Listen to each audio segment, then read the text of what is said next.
हरे कृष्णा। फाल्गुन मास के शुक्ल पक्ष की पूर्णिमा तिथि को होलिका दहन किया जाता है और इस बार यह शुभ तिथि 13 मार्च दिन गुरुवार को है।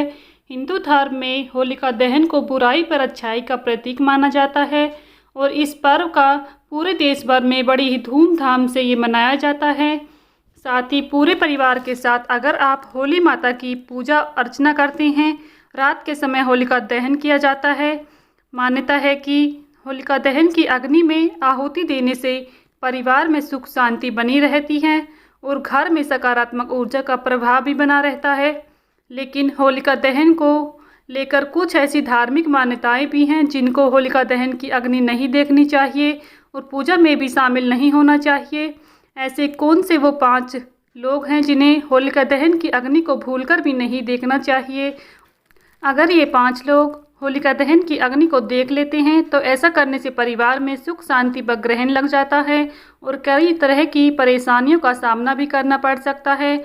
आइए जानते हैं किन लोगों को भूलकर भी होलिका दहन की अग्नि को नहीं देखना चाहिए। आप सभी वीडियो में एंड तक बने रहें और वीडियो पसंद आए तो इसे लाइक शेयर करें। साथ ही चैनल पर नए हैं तो चैनल को सब्सक्राइब करना ना भूलें। बेल आइकन को प्रेस कर लें जिससे आप सभी को व्रत और त्योहारों से जुड़ी संपूर्ण जानकारी देखने को मिलेंगी। तो होलिका दहन बहुत ही जल्द आने वाला है। होलिका दहन के दिन बुराई पर अच्छाई का ये प्रतीक माना जाता है। धार्मिक मान्यताओं के अनुसार जिन लोगों की नई शादी हुई है और उनकी ससुराल में अगर उनकी पहली होली है तो उन नवविवाहित दुल्हन को ससुराल की जो पहली होली है वो नहीं देखनी चाहिए और ना ही इस पूजा में शामिल होना चाहिए। और आपने देखा भी होगा बहुत से परिवार वाले होली से पहले नवविवाहित दुल्हन को मायके भेज देते हैं। ससुराल की पहली होली की पूजा में शामिल होना और होलिका दहन की अग्नि को देखना अशुभ माना जाता है, इसलिए भूलकर भी नवविवाहित दुल्हन को कभी भी ससुराल की पहली होली नहीं देखनी चाहिए। अगर आप ऐसा करते हैं तो इससे आपके जीवन में अनेकों परेशानियां आने लगेंगी। इसके अतिरिक्त गर्भवती महिलाओं को भी होलिका दहन की अग्नि नहीं देखनी चाहिए।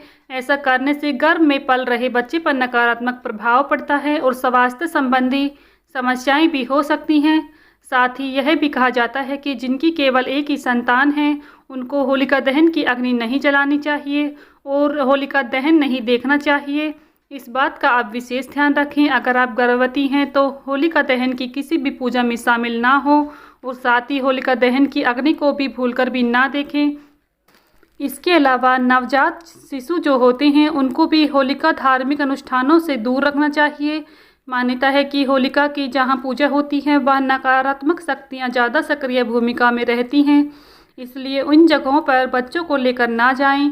साथ ही होलिका दहन की आग और धुएं से भी बचना चाहिए क्योंकि यह बच्चों के स्वास्थ्य को नुकसान पहुंचा सकता है और नवजात बच्चों की आभा कमज़ोर हो जाती है। नकारात्मक शक्तियाँ इन पर जल्दी प्रभाव डालती हैं, इसलिए भूलकर भी होलिका दहन के समय नवजात बच्चों को वहां लेकर नहीं बैठना चाहिए और ना ही वहां पर लेकर जाना चाहिए। अगर आप किसी भी कारणवश शारीरिक रूप से कमज़ोर हैं, उन व्यक्तियों को भी होलिका दहन की पूजा नहीं देखनी चाहिए, होलिका दहन की अग्नि नहीं देखनी चाहिए।